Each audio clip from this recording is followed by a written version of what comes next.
Doctor, I'm a Time Lord. I'm from the planet Gallifrey in the constellation of Kasterborous. I hope the ears are a bit less conspicuous this time. You might be a doctor, but I am.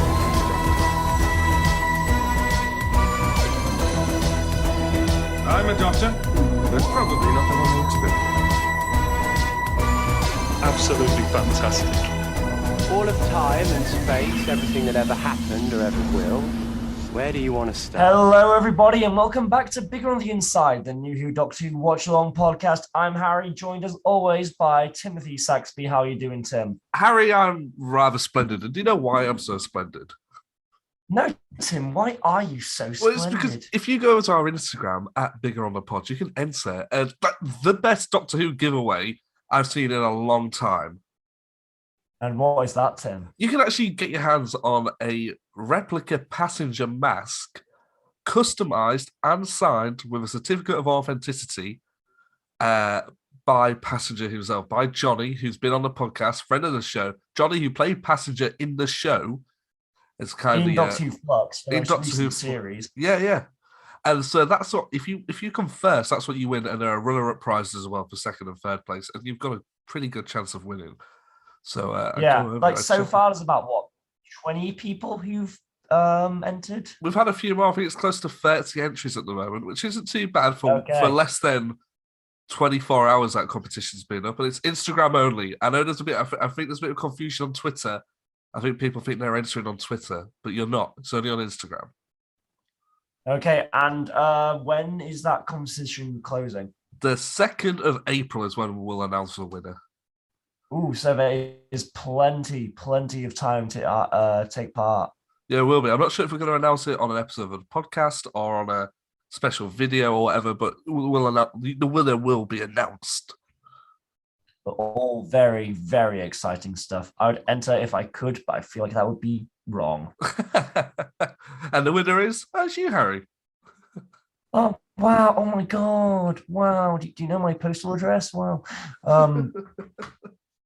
But yeah, shall we get on to the actual news? Let's do some Doctor Who news. Some good news this week. Some exciting gossipy news.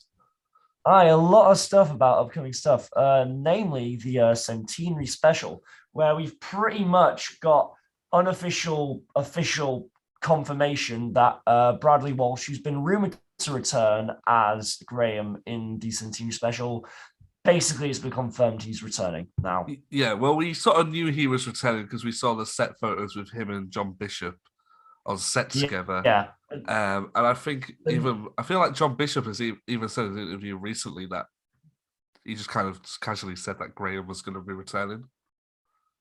Yeah, and I know that this new thing contains, I think, is it Jodie or is it John talking about just their final day filming together? Go for it. Read the quote. It's the two of them. It'll be on John Bishop's podcast. Oh, John Bishop have a podcast? Yeah, everybody's got one these days. Give one to anybody. Right.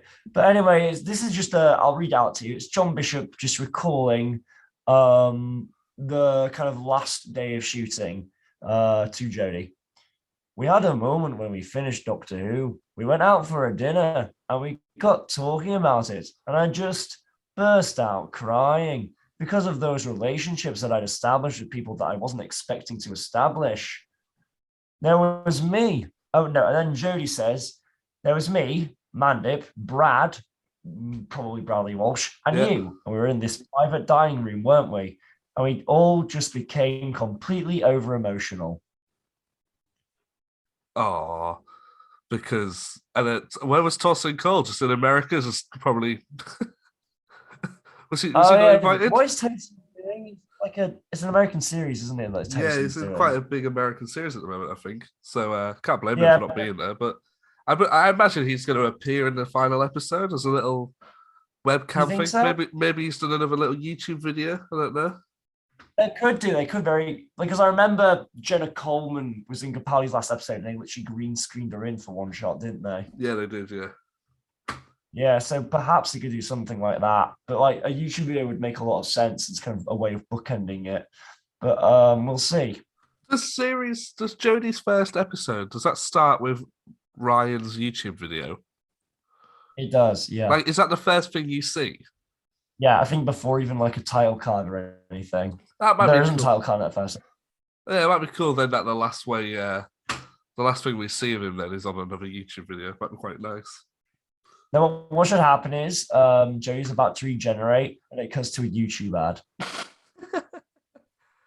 You may be skeptical about HelloFresh. I was too at first, but let me tell you why you shouldn't be. Is that what HelloFresh had first? Yeah, it's a woman sat there and she's like, I was skeptical at first, but here's why you shouldn't be. And I'm like, oh my God, this is awful. Have you ever used HelloFresh? I haven't, but I work with the lady who does the voice for the voiceover stuff. Oh, how So, did like, you end up doing that? She goes to the same uni as me. Oh, wow, really? Yeah. So there you go, little teaser there. But yeah, I'm excited to see that it's back. Yeah. In what capacity? I don't know. It's not going to be a big role, I imagine. I imagine it's just going to be I imagine it's going to be a little. See you later, Doc. Bloody hell, we do get aliens in Liverpool as well. Bloody hell. Oh no way! It's Doc. It's the Doc. At the end. Yeah. But anyway, moving on from the Centenary special to the 60th special, there's a new rumor circulating about some of the crew involved, namely the director. Harry, we can talk about this a little bit, I think. This should be fun. Who is the current rumored director for the 60th anniversary? The current rumored director is Rachel Talalay, who is the director who directed Capaldi episodes Heaven Sent and Twice Upon a Time, which are both, as far as I can tell, pretty well received episodes of the Capaldi era. I know lots of people say Heaven Sent is Capaldi's best, and I've heard various people say various things about Twice Upon a Time. It's the name I wouldn't have expected, mainly because being from the Capaldi era, she's not worked with Russell, but you know, she's worked on Doctor Who, so that makes sense. I've just seen this. It's always a weird one. I've just seen what other projects she's done outside of Doctor Who. Yeah, the Flash TV I believe series. she's American.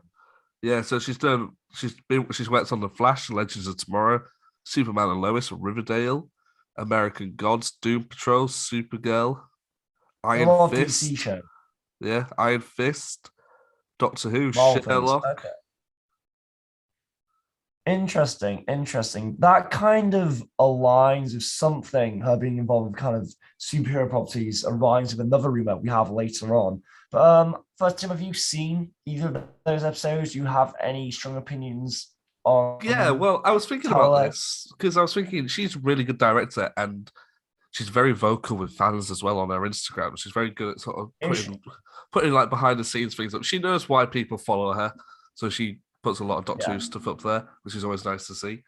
It sounds bad, but I was slightly skeptical about saying it because I'm a amateur filmmaker, so therefore I don't really feel like I have an authority to say anything. But I felt that there was some creative choices in the 60th anniversary when it came to directing style that I don't think worked. You mean the 50th? In the 50th, sorry, yeah. What are those? Okay, so one of them was when Matt Smith's Doctor is looking at the painting of the War Doctor in Gallifrey, and it's a close-up of Matt Smith's eye, and it very strangely tries to de-age him into John Hurt.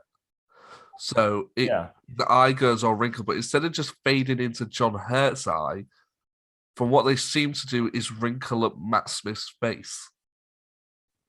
Right. And it doesn't look right. Every time I watch it, I'm like, why have they done that? It doesn't fit right. And there's another scene where when the three doctors burst out of the mirror in the unit base. Oh yeah. There's a couple of shots within that where it doesn't quite line up quite right. And this is just me being picky and through rewatching it, where it doesn't quite work. So that's just me personally. It's something to do with the fact that it's was being shot for 3D. Perhaps, yeah. I actually saw on Twitter the other day that they released a Capaldi series in 3D or a Capaldi special in 3D on DVD. Oh yeah, I think the Series 8 finale was in 3D or something. Yeah, but it was never shown on TV in 3D. It was never at the cinemas in 3D. It was just a DVD thing. But I only saw Dave the Doctor on the telly. I never saw it at the cinema. But apparently the 3D was very good. But so I don't know. Yeah, maybe there are certain things. Yeah, perhaps if I saw it in 3D, it would have worked a bit better. Yeah, because I'm not sure who directed those, because that wasn't Rachel Talalay. I'm not It sure wasn't. It directed was a bloke, and I can see his face. Let me see if I can find the date of the Doctor. Nick Hurren. the Philly. What's that his name? Nick Hurren. That Hurran. name rings a bell. I'm not sure why. Probably because he directed Day of the Doctor. Anyway, the reasoning that people are thinking that Rachel could be coming back to work with Russell is that she posted an image on her Twitter of her heading to Wales, and also has posted a cryptic storyboard. That could be something, that could be nothing. I mean, if there's an image of if there's information that she's in Wales, then she could be working on Doctor Who. Makes as much sense as anything else. Yeah, I think it's one of those things where it's like,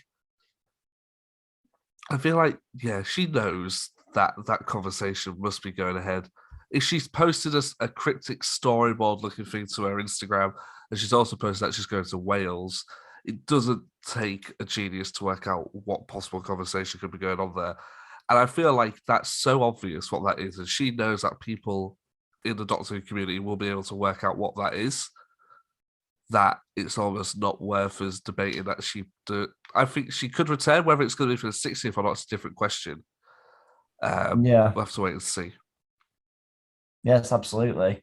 But really talented and good director. And also with Russell saying that the Doctor Who stuff should be more Marvel, more superhero stuff, to have somebody who's actually worked with the highest property superhero TV stuff at the moment, with the DC stuff, with The Flash, Legends of Tomorrow, Superman and Lois, that show is fantastic. It is so well shot. I've actually watched it. Is it good? It is beautifully shot. I'm not sure if the episode I shot was shot by Rachel, but the scope of that, it was on Saturday night, BBC, at like 5 p.m. It was on completely the wrong time. It should have had Doctor Who's on slot of like a 8 p.m. Saturday night thing. But it was just like, I was watching it, I was thinking, Doctor Who should look like this. Because I watched that, and then the next night... yeah. That's potentially what Doctor Who could be looking like soon. I so hope so. Yeah. Now, because you brought it up, do you want us to move on to these other rumoured mutterings about Doctor Who becoming more Marvel-y? Yeah, go on then, yeah. I'm not sure what they are, but go on. Okay, well, it comes alongside various things from TV Inside. I don't know who it is. But and also this is the big news about who the 14th Doctor could potentially be. So right, okay. Well, yeah, okay. I'm early. I'll say a bit about Marvel. Okay, yeah. I'll say the Marvel stuff, and then we'll go back to the stuff about the 14th Doctor, because I want to save that till last. Yeah. Yes. Just to keep viewers viewer retention. But anyway, the Insider said the vision is that the show can be a Marvel-like product. I thought the vision was that guy from WandaVision.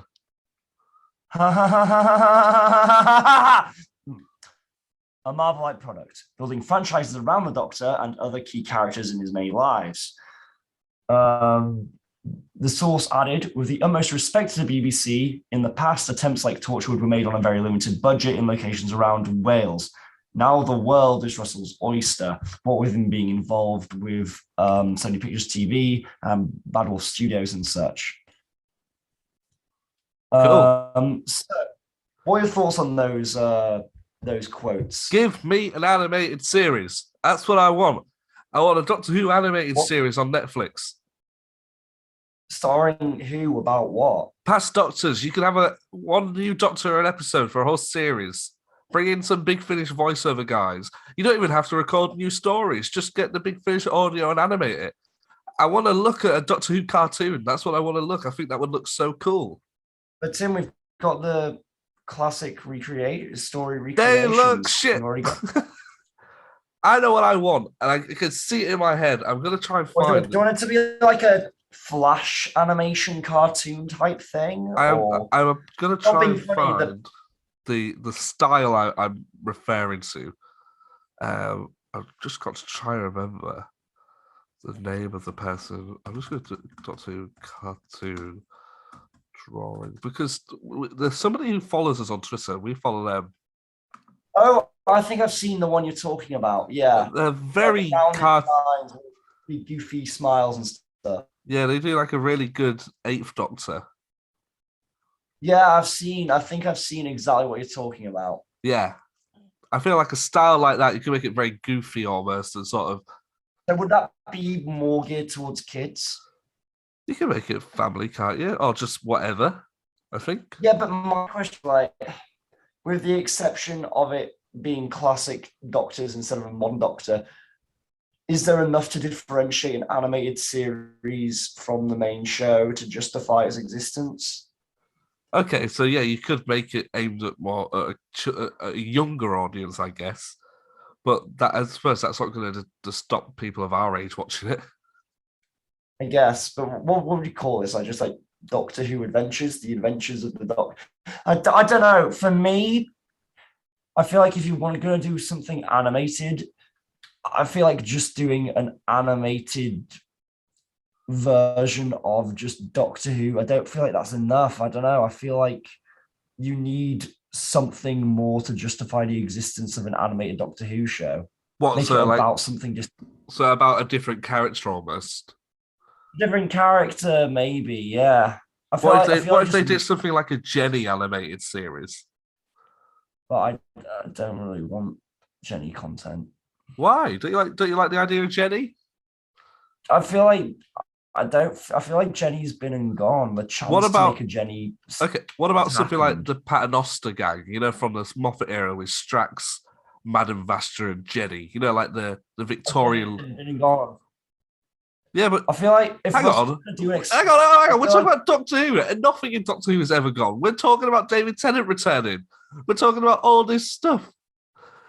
If you said it's not returning for a whole series. No, like if they could do an animated Strax series. That'd be great. I mean, I guess, but I don't know. To me, I feel like it sounds very unlikely that they're going to make a whole animated series about one character from the Moffat era. I don't see something like that happening. But then I suggested that they do a whole animated series on the Doctor. You weren't happy about that? Well, that's because that's not different enough from the main show. So what do you think they should do? I don't think that honest to God, don't think there should be an animated series. No, I'm talking about his spin-offs in general. To say that. Well, I think as long as we have the live action Doctor Who show, like the only time an animated series was ever in consideration was during the Wilderson. No, I'm just talking in general about a spin-off show. It doesn't have to be an animated one. Okay, I've got spin-off shows, and absolutely, like extended universe type things, spin-offs, taking place in the same universe in live action, as long as there's a budget to necessitate it. The thing is, I imagine if we're going to do something like that, it will still be akin to Torchwood and Sarah Jane Adventures, where it's, I know you're going to say I'm contradicting myself, but it's characters established in the current Doctor Who entity.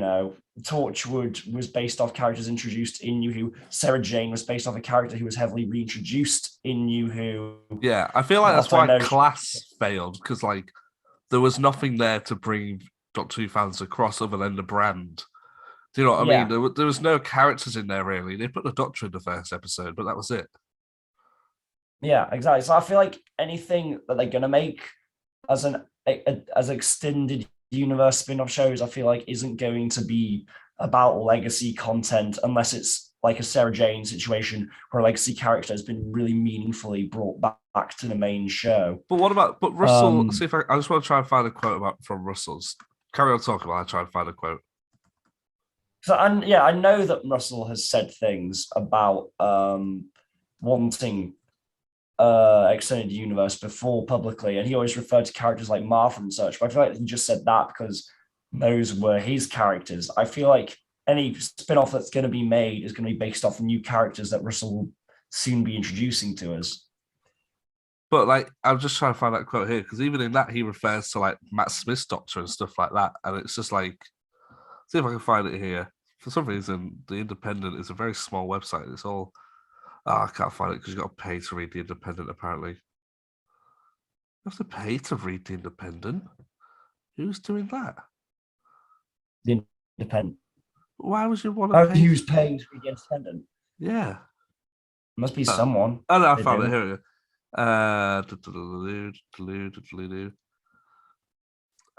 There should be a Doctor Who channel now. You look at these Disney announcements and all those new Star Wars and Marvel shows. You think we should be sitting here announcing the nicest adventures or the return of Donna Noble. You should have the 10th Doctor and the 11th Doctor together in a 10-part series. So it should be, it'll happen one day if Doctor Who could be shifted up a gear. So I feel like just because they're legacy characters doesn't mean there's not a chance of have them producing their own spin-off media. I mean, look at Big Finish. There's obviously an audience for it. Yeah, but like Big Finish is an audience of like the most diehard Doctor Who fans, you know? And I feel Big Finish has almost become its own thing in the fans that it's collated. If they were going to do extended media stuff, like I'm thinking stuff like if you look at the MCU Disney Plus type shows, those are shows that are appealing very much to the same core fan base that watch the main show and without too much deviation. And they evolve into the main show, don't they? Their storylines bleed in. Yeah, but I think that's the reason that, say, Sarah Jane was kind of, from what I understand, performed better back in the day than Torchwood did. Because Sarah Jane was, sure, it was more so for kids, but that kind of tied in more to a bigger breadth of Doctor Who's viewership than Torchwood, which was purely for adult fans. Yeah. Yeah. What other news do we have, Harold?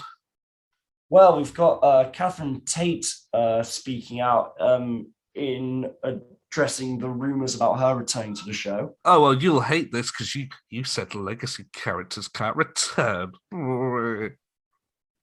You're taking my something I said out of context. I don't think there's going to be a Donna Noble spin-off. I think Donna Noble, the character, could return, but I don't think we're going to, in the form of the Donna Noble show. There's a Donna Noble spin-off in Big Finish.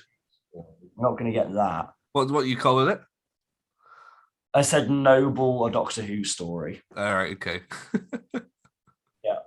But she said that of the rumours, Tate joked that she probably started a lot of them and said, "What can I tell you? No, I wish it was true. Well, I was being touched." Then she looked down the camera lens and jokingly added, "I'm on the same number. I'd just like to say, if you've got the money, I've got the time." I saw that interview and I've seen the clip. She does say that, but her body language is very sort of, oh shit, I didn't expect them to ask me about this. Okay, so you think there's more going on than she's letting on? Yeah, do you remember like when the 50th was rolling around and they'd ask like John Barrowman, they'd go, "Are you going to be back?" And he'd go, "I can't tell you, but keep watching," and all this stuff. And it was like, "Oh, is he going to be back? Is he back?" And then they'd be like, "Yeah, he wasn't," and he won't be. But it's like the sort of thing of when they asked Catherine, she was like, "All right, okay, I'm really listening to the question whilst I think of a response." Almost kind of thing. Okay, so you think it was a very considered response from Catherine? Yeah. That's a good way of looking at it, yeah. But I want to talk about the more important Catherine Tate news, which is that Nan's getting a movie. What the hell? I literally only heard about this week. Like, yeah, I told you about it, I think. Yeah, but Nan's getting a movie? Yeah, why not? That just seems so bizarre. I don't know.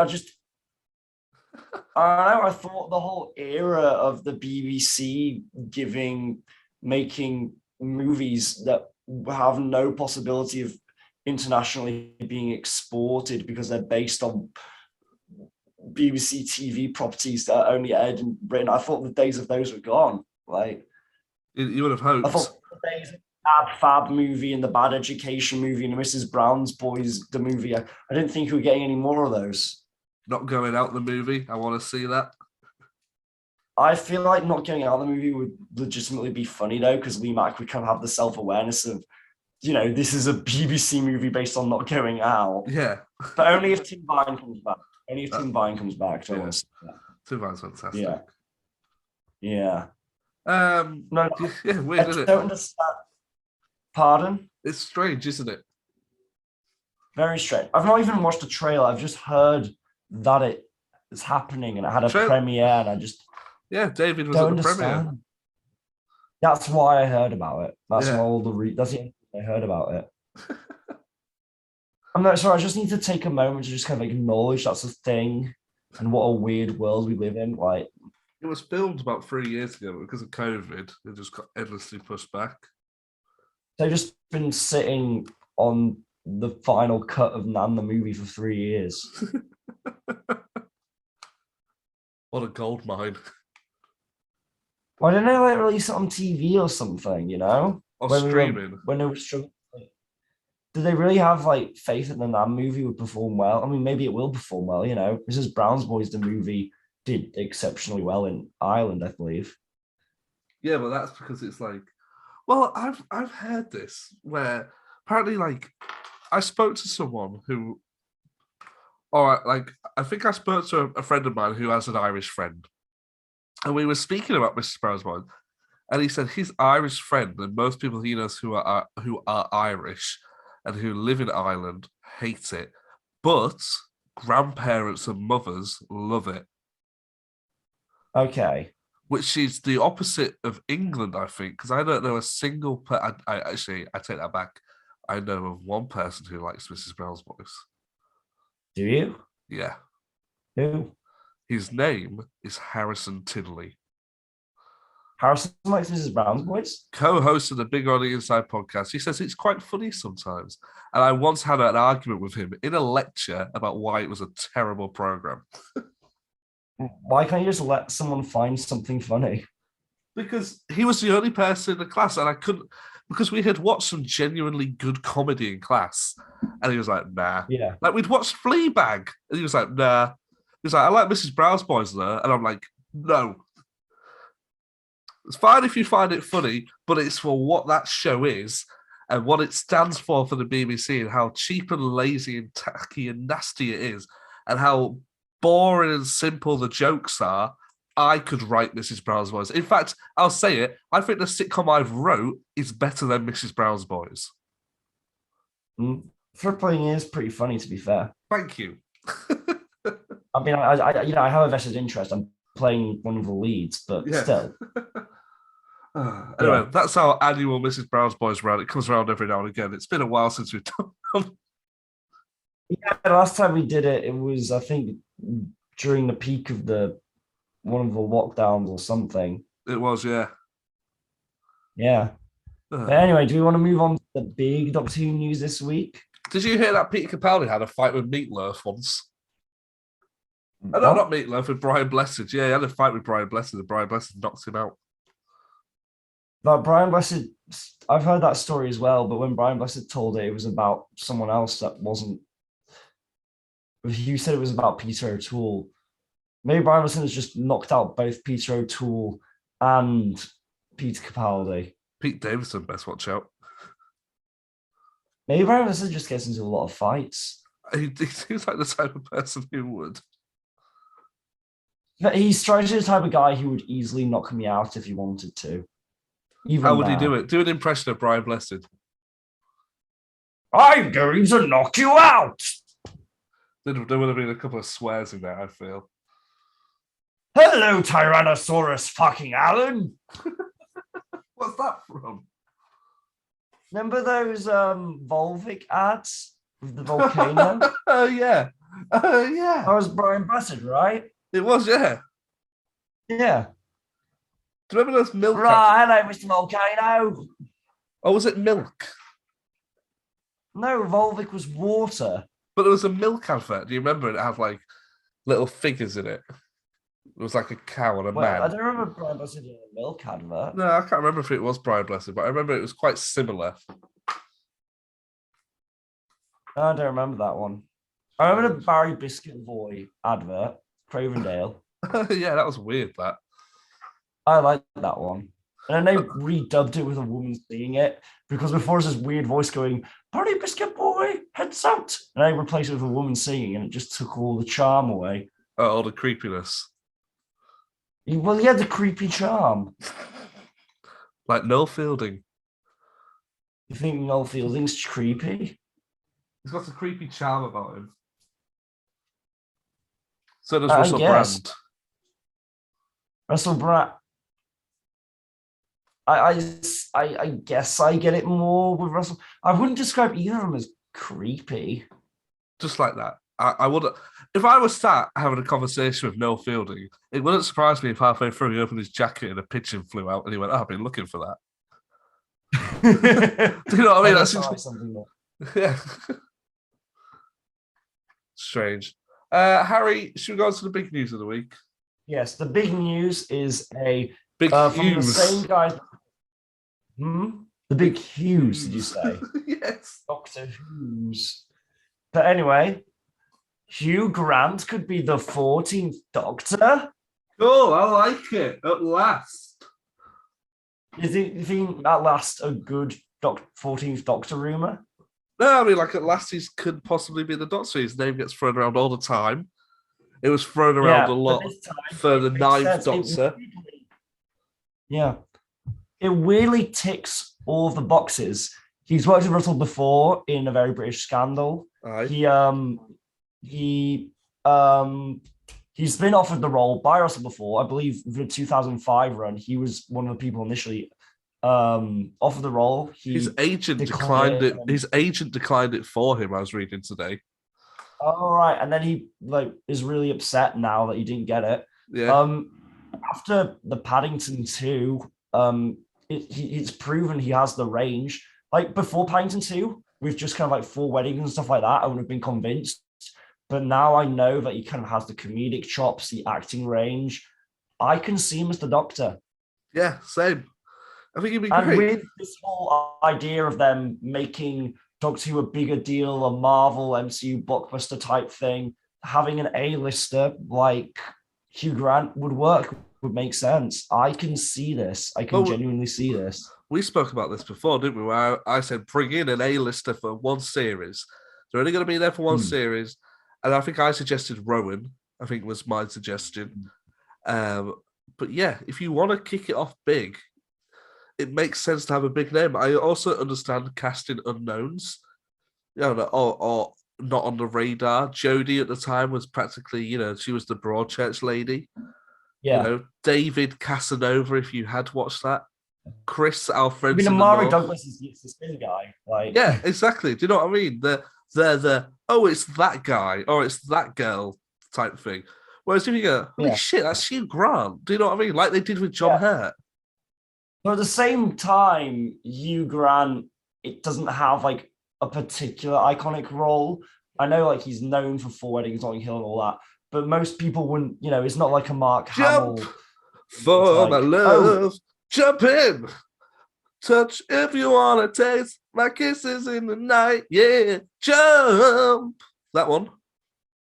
What? I'll take you down. I'll take you down. Where's the Prime Minister is dancing? Oh, yeah, of course, actually, yeah. Yeah. Yeah. Do you think that Hugh Grant's Prime Minister was Conservative or Labour? I have never seen Love Actually. Have you not? No, but Labour probably.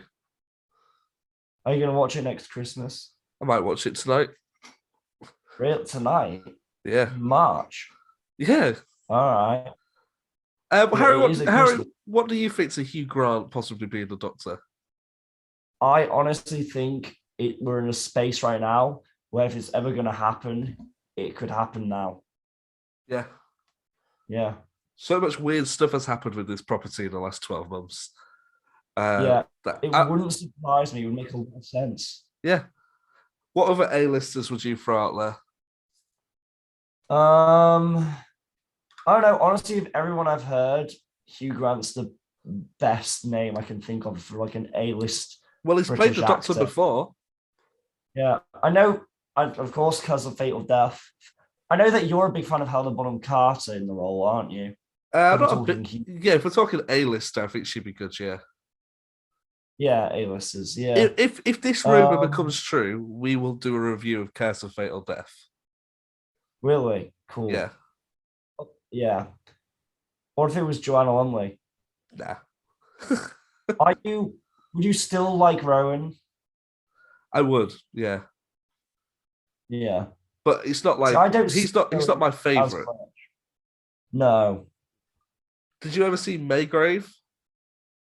No, what's that? Is That that was that like series that where he's like playing a more serious role? Yeah, like his first serious role sort of thing. Yeah. Right. No, I didn't see that. What was it? Just like a Sherlock type detective thing. Murder, gonna solve the murder. Oh, Teddy, That's a much better going. you've got to kill that fucking person, Teddy, you idiot. Teddy, put a knife down. Oh, Teddy, you should kill that We don't even need Rowan to come back for that animated Mr. Bean movie or whatever it is that's happening. You can just do it. Oh, Teddy. Dun, dun, dun, dun, dun, dun, dun. Oh, Christmas socks. Okay, we're getting distracted. Shall we move on to the last piece of news, which is not Doctor Who? Shall I do all the quotes now as Mr. Bean? You know, like we always like to go to his Ringo Starr. Yeah, your Please. go-to is going to be Mr. Mr. Bean.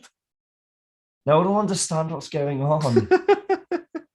Mr. Bean's voice isn't designed to speak for a sustained amount of time, which is why it's really weird when he does it in Bean the Ultimate Disaster movie. Is that the bit where he's describing that painting and it's really off-putting? Yeah, Whistler's mother. Yeah. It's weird. So yeah, what we're trying to do on the podcast, gang, family, group of associates, is now and again we're going to throw in a bit of news that is not Doctor Who related. Shockers, we know. Harry, what's that news this week? This week is about the director Sam Raimi, best known for the Spider-Man trilogy, Evil Dead, I want to say, Yep. and the upcoming Doctor Strange in the Multiverse of Madness film. The multiverse of cameos. Apparently so. I'd be surprised if I probably watched that won't watch movie and even I'm not in it. There's just going to be a mirror. They hold up a mirror to the audience. Look, it's you. You're in the movie. Happy now? Fuck off. But anyway, he's revealed that he would be all up for directing a Spider-Man 4, and he'd be eager to direct a Batman movie. Cool. The quote is, "I've always loved Batman. If I ever saw the bat signal in the air, I'd come running. If I heard that deep gurgling laugh of the shadow coming from the darkness, I would also tentatively step outside." He then added, "And Spider-Man would be ahead of Doctor Strange, but I don't want to put him down the list." What does that mean? I think that just means that like he'd be eager to do Spider-Man again. Yeah. I think. Is there another quote in there? Or is that it? There's a quote about his reaction to No Way Home. Oh, what's he said there? He said, "I was honored. It's like someone said, you know, your old friends have passed away. You found a way to bring them back for a brief time." Oh, that's a very morbid way of looking at it. A little bit, yeah. Tobey Maguire going, I'm not dead. I've been alive. Sam, we'd like you to do Spider-Man 4. I can't. Tobey Maguire's dead. And I've been trying to convince him all this time. Every time you get fired as Spider-Man, you die. Yeah. Like Tom Holland, the reason the trilogy is because like his life literally depends on it. Oh, did you see Uncharted? No. It was Did all right. you? Yeah, did you? Yeah, that's the vibe I got. There was like pretty old. I saw a tweet where someone said Batman is completely the wrong tone for Sam Raimi. And I was like, you have no idea what you're talking about. What tone? Batman doesn't have a tone. And nor does Sam Raimi. You look at the stuff he does. Yeah. Spider-Man, Evil Dead, Doctor Strange. That guy could have put his hand to anything. And Batman, You look at The Batman, it's a Great and dark powerful. movie. And if you gave that to Sam Raimi, it would be like a horror movie. It'd be amazing. Yeah, I imagine you'd like pick like some really like imagine him with like Clayface and Poison Ivy. You can imagine him doing some really cool stuff with those kind of characters. Yeah. That'd be cool. Yeah. Any other news, That would be Harry? Anything cool. else you want to talk about before we move on to the watch along? No, that about sums up all the news you headed my way. Do you want to take us straight into the watch along? If you don't have a funny title, I think I've got one. No, I don't have one. I was about to try and do one, but I realized the tangent I have to go on to get to it probably wouldn't be worth it. Go on then, Harry. Introduce us to the watch along. Oh, I thought you were gonna do it. Oh yeah, we haven't done that in a while. Where we do you normally just say what the episode is, don't we? It's been a while since Yeah. we've done the. Oh well, Yeah. we're doing an episode, guys. It's weekend at Vinny's. Weekend at Vinny's. I like that. That's better than mine. Shut up! Shut up! Shut it down, pop up!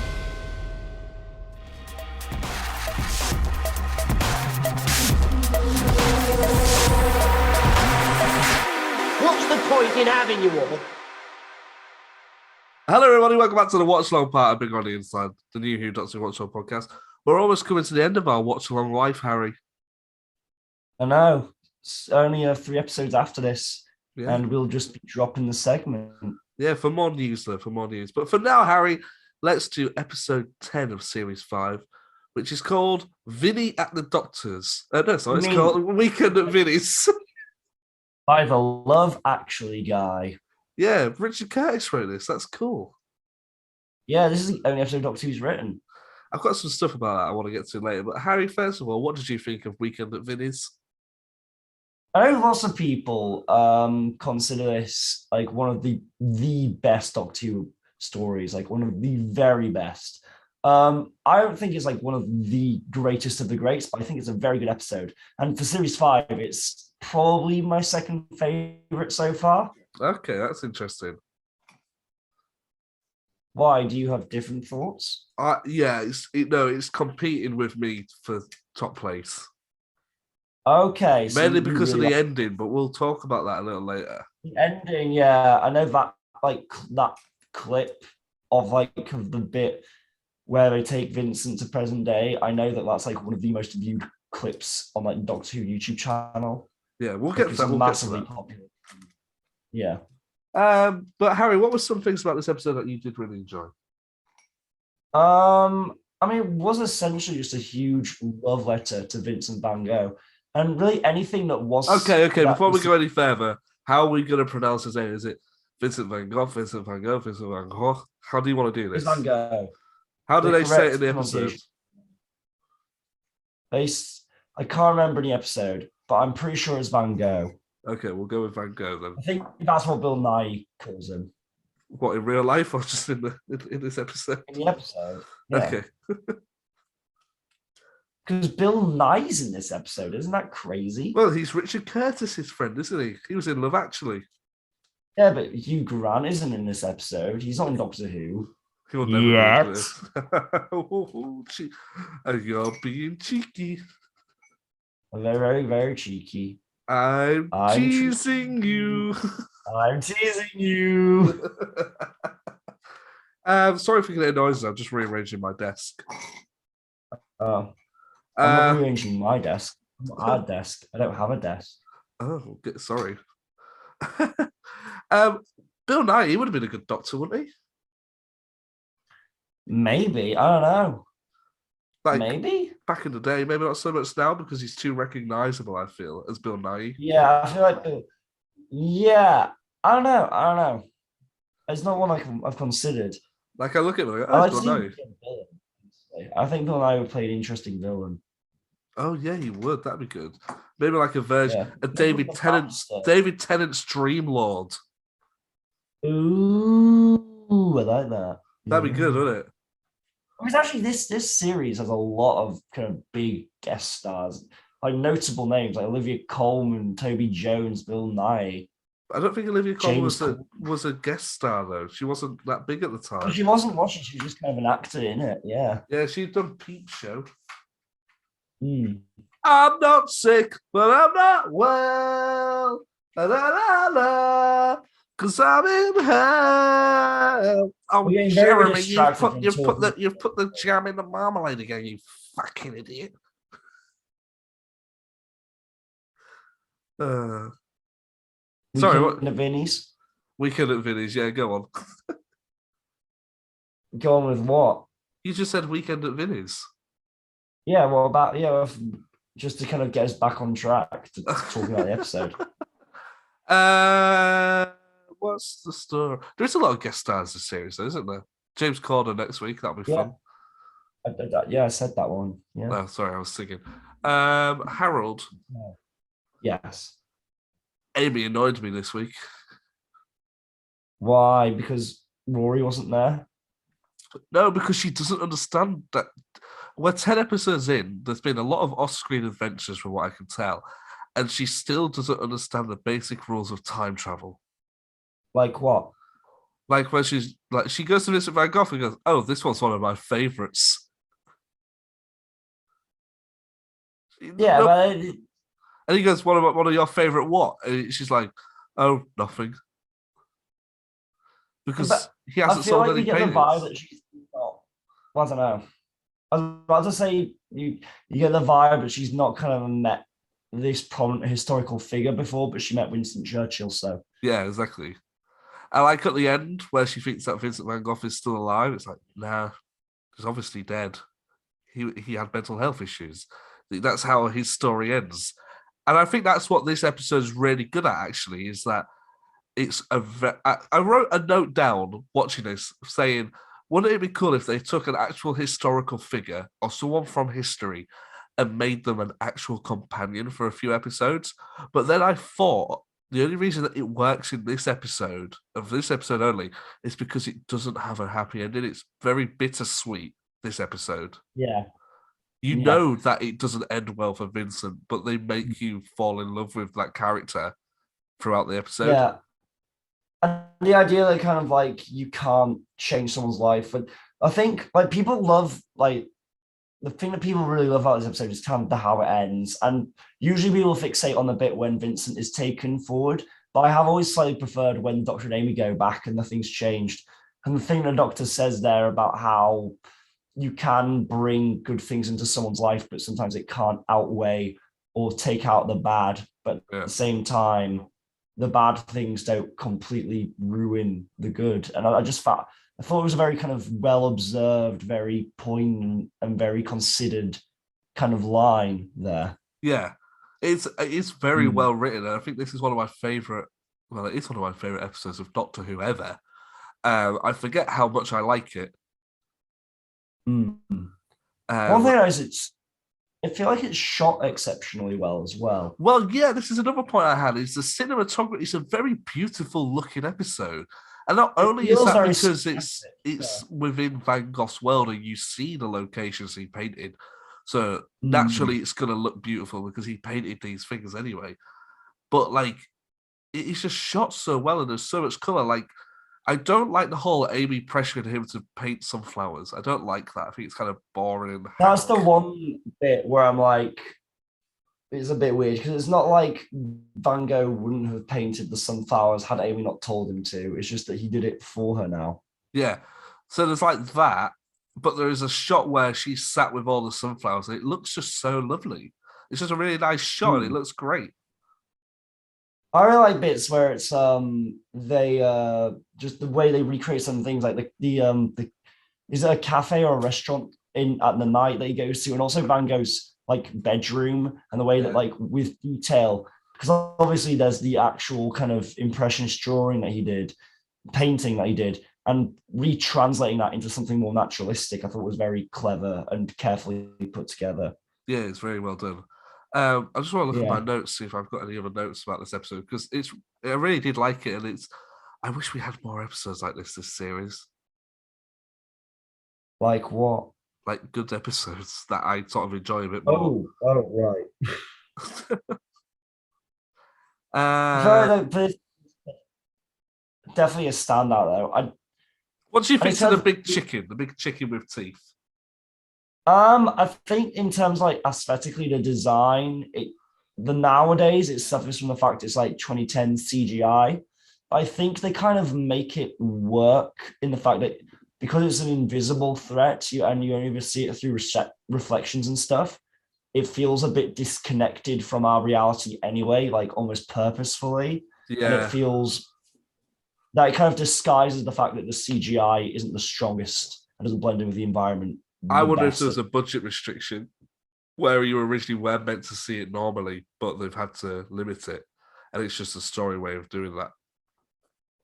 Yeah, well, I think they've made it work though, and made it work well, kind of narratively, visually, and also thematically. The idea that only Vincent can see it, and the way that kind of Vincent views the world differently to anyone else, and they work that in through the fact that only he can see this kind of lost monster.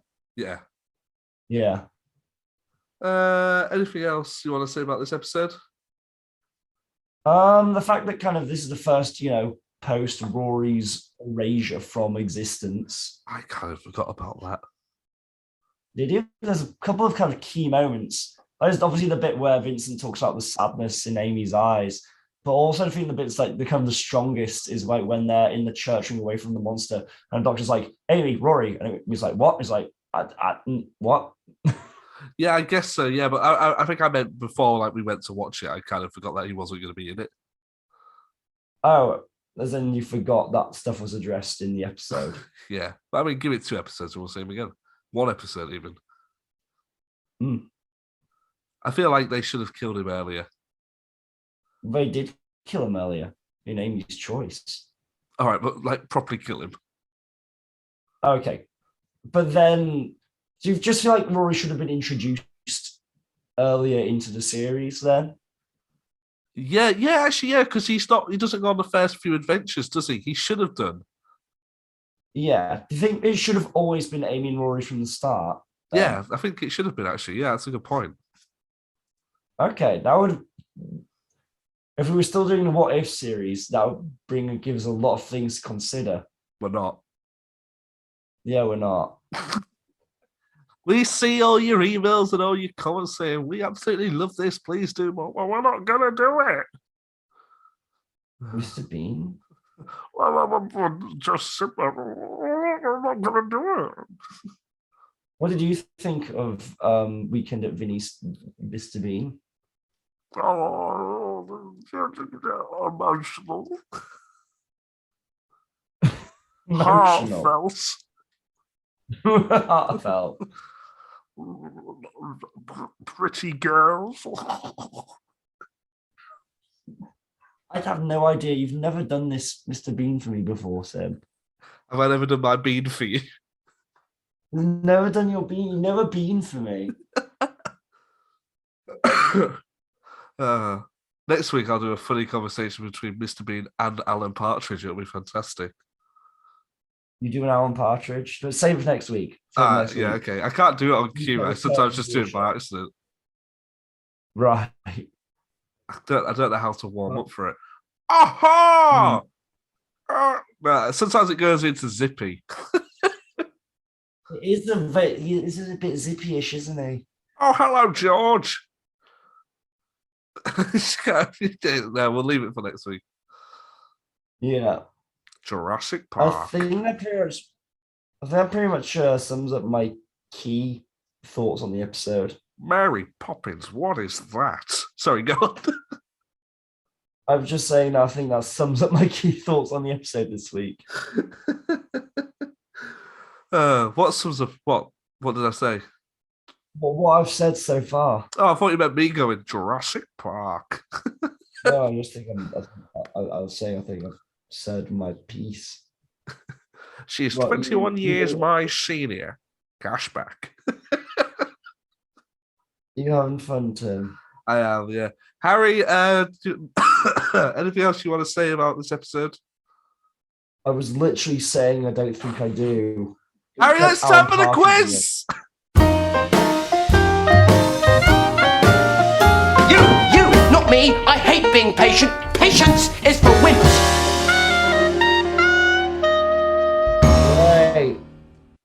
Let's Harry, go. how many times did Van Gogh? How many paintings did Van Gogh sell when he was alive?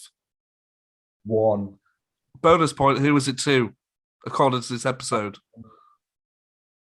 I believe it was his sister-in-law. Oh, a friend of his sister, I think it says. Ah, right. Question number 2. There's only 2 questions. Harry, what colour bow tie was Matt Smith wearing this episode? Blue. Hurrah! I got 100%. Yay! It could have been 150%, but never mind. It could have been. Harry, my darling, my love, my boy, my whipping stool. What do you have to recommend this week? Before I go, I just want to tell you you were fantastic. Well, I don't know where exactly it is because I've seen it a couple times in different places. Because there was an installation in a church in York, and I also saw it in Birmingham. It's the Van Gogh experience. I think it's in London at the moment because me and my girlfriend are looking at going to London to go to it because I was gutted I missed it in York. I know. I mean, it's very good in York. In York, what it did was it actually was designed for that specific space, and it kind of projected different kind of paintings of Van Gogh's, but animated, and did it in a way that kind of told his story in a very kind of abstract way. It's a great tribute. In Birmingham, it's a bit different and is a bit more historical, but it still does lots of kind of cool motion video imagery. And it's got stuff like a life-size recreation of Vincent's room in the style of the painting. Can you have a selfie? I think I did have a pardon. You can't go inside the room.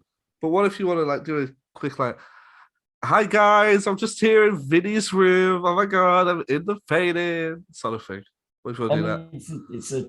It's a piece of art. You can't just walk on pieces of art. Yeah, you can. What about street art, graffiti? Everything's art, Harry. You're right. How close-minded of me.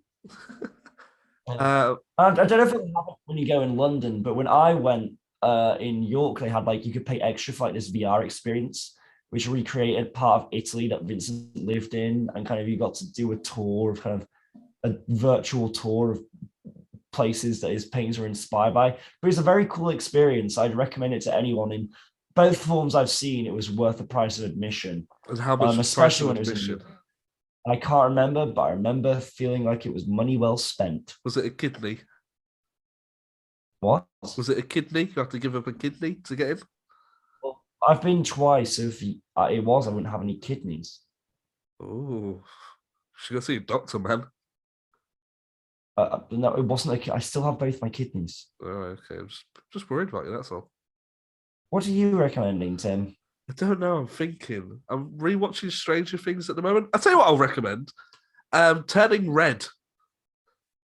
The Pixar movie? Yeah, I watched it the other night with my girlfriend. We sat down, we watched it, and it was okay. At the start, we were both a bit like, oh, I'm not sure if we're going to watch all of this. But then you start to realise why the character's quite annoying, and she's sort of going through puberty, and it's the only movie for kids that I've seen that tackles that. And it's sort of really quite well done. And it's sort of like that growing up separation from your parents, that sort of thing. Monster House, Tim, the main character in Monster House, was going through puberty. I mean, that's not what the film was about, but he was. Okay. But yeah, that's what that's about. Yeah, I recommend that. Cool. I'm gonna watch the Adam Project tonight, which is that Ryan Reynolds sci-fi thing where he meets his younger self. Oh, Project Adam. Adam, yeah.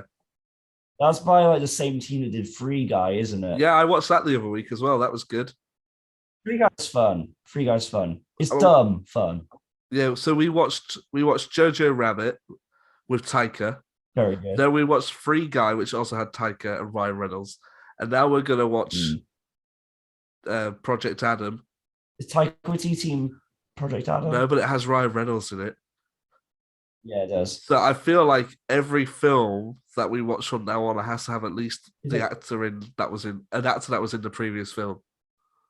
You should watch Buried. That's only Ryan Reynolds. No. So we're gonna watch the Adam Project tonight. So I feel like whatever we watch next has to have Mark Ruffalo in it. Okay, you can watch Spotlight. Could do, yeah, or Eternal Sunshine. Oh yeah, using Eternal Sunshine is really good. And then we you could watch like The Grinch. Show or Titanic. Oh yeah, that's true. Yeah, cool. Yeah, So that's what I'm recommending this week, and also the competition going into that. It's good fun. Someone will win this. yeah. Recommend the competition. We don't even like get anything for the competition, do we? I got We something. don't. What do you get? I got something in the post, Harry, and I didn't know if I should tell you about it. What is it? I'm going to turn my webcam on so you can see and describe what I was showing you. Okay, I'm just gonna get the window up. Oh, you got your own for yourself. Yeah, I got my own signed picture of Passenger that sits here on my desk. That's very cool. You're gonna frame it? I think I should, yeah. You should. I'm But gonna then, like, if you're just like friends of Johnny, it'd just be a bit weird having a signed thing from a mate. Well, I went round to your house that time, and you've got loads of signed pictures of me. Yeah, but like that's different. That's research, is it? Yeah, it's research for the Right. role. Harry, do you want to see us out at the end of this episode? Yes, we are available on YouTube, Spotify, Acast. I don't think we're on iTunes anymore. We got Twitter. Well, I don't think we're not on Acast anymore. We're not on Acast anymore. Oh, okay, so we're on YouTube and Spotify. And Anchor. What's Anchor? It's the Spotify Acast. Bus Anchor. What? Bus Anchor. Oh, very good. See what I did there? Yeah, It's very just good. like that Channel 4 comedy Friday night dinner. You bumder. Oh. But Did you watch Comic Relief this year? no, I didn't. Did you not watch the hilarious skits that David Walliams and Matt Lucas did? Were they funny? What do you think? I don't know. They could have been all right. We'll talk about it off air. Okay. All right, we'll see you next week, guys. I'll say goodbye. Ta-ra. Harry, what do you want to say? Bye-bye. Oh, how do I stop the recording? I never started it. Yes, you did. Ah, jokes. Make sure you subscribe to the official Bigger on the Inside podcast.